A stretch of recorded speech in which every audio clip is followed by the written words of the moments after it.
Et l'attitude de Daoud at-Ta'i et de ses semblables parmi les maîtres du Coran, consistant à prendre de la distance même avec l'élite religieuse. Alors là, il va même plus loin que ce qu'on a dit.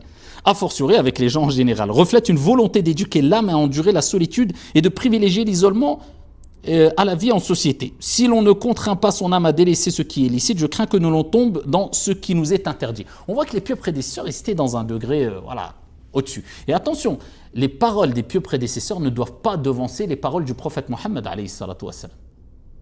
D'accord? La référence, c'est le Coran et la Sunna avant tout. Et les paroles des prédécesseurs, bien sûr, ils étaient proches du prophète et ils ont compris la religion mieux que quiconque.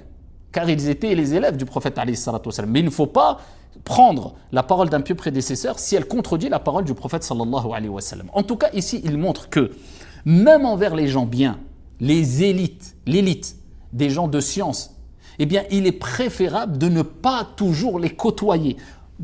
L'intention ici, elle est quoi? De nous rappeler que il faut même avec les gens de bien, eh bien, garder quand même un temps où tu t'isoles des gens. C'est important, ça fait du bien à l'âme. C'est que c'est pour cela d'ailleurs qu'on appelle la prière de Qiyamul Layl, la prière de la nuit, la prière des pieux. Pourquoi? Parce qu'il n'y a personne qui te voit. La journée, tu pries, c'est bien, tu vas à la mosquée, tu pries, les gens te voient, il n'y a pas de mal. Mais le soir, personne ne te voit. Pendant que les gens dorment, tu es debout.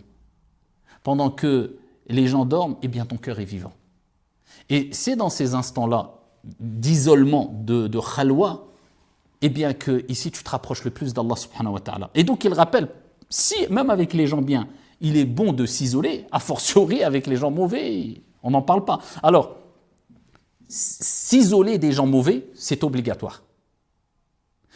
S'isoler des gens bien, à la base, ce n'est pas une bonne chose à faire. Quand quelqu'un est bien, il est bénéfique pour ta religion, il est bénéfique pour ton âme, etc. Non, il faut les côtoyer. Ça, c'est la règle de base. Et s'isoler des gens qui ne t'apportent pas de mal,